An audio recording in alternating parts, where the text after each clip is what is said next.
কে ছবি তুলবে কে? সকলে আমি না আমি থাকবো ছবি। দীনবন্ধুবাবু সুন্দরবন অঞ্চলের মানে মানে প্রথম মানুষ যিনি, আমি যতটুকু বুঝেছি একদম পাগল মানুষ। ইভেন মানে ব্যাগ নেই, কোথাও শুনেছে কোথাও জিনিস পেয়েছে তো উনি লুঙ্গি করে ধুতি করে এইভাবে। তাহলে শুরু করা যাক। এই মিউজিয়ামটা তৈরি করেছিলেন প্রয়াত দীনবন্ধু লস্কর, যার ছবি আছে এইখানে। এই ভদ্রলোক তৈরি করেছিলেন। কেন তৈরি করেছিলেন? মিউজিয়ামটা যে মাটির তোলা জিনিস, এটা কি ব্যাপারটা? এডুকেশন পলিসি অনুসারে এবছরে ইন্টার্নশিপটা প্রথম হচ্ছে। তো কতজন ছাত্রছাত্রী এই অংশগ্রহণ করছেন? 52 জন, ইতিহাস বিভাগের 52 জন ছাত্রছাত্রী রয়েছে এখানে। আজকে কোথায় কোথায় গিয়েছিলেন?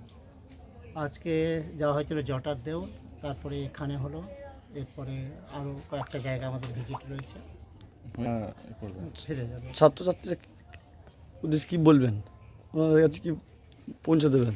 ছাত্রছাত্রীরা তো এই জায়গার মানুষ, তো নিজের জায়গা সম্পর্কে জানা, নিজের ইতিহাস জানা, নিজেদের পূর্বপুরুষরা তারা নিজেদের সম্পর্কে একটা গর্ববোধ করবে যদি নিজের জায়গাটা সম্পর্কে সঠিকভাবে জানে।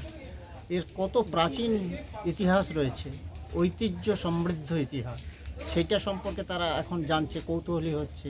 তারা কিভাবে সংগ্রহ করা যায় সেগুলো জানার চেষ্টা করছে। ইতিহাস মানে কোথায় লুকিয়ে আছে সামনে দেখছি, কিন্তু তার ভেতরে যে কি আছে সেই জায়গাটা সম্পর্কে নিজেরাই জানে না।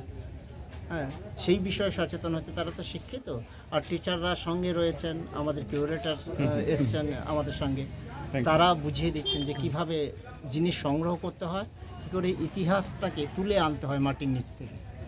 Thank you.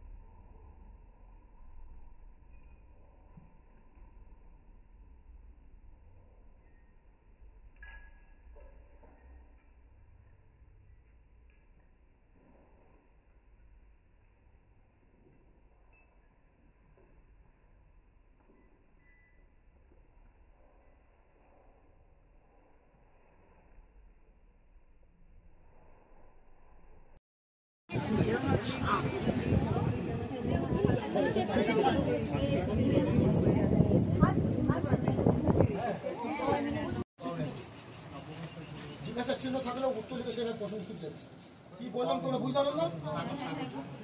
এটা আমি কেন বলবো কেন?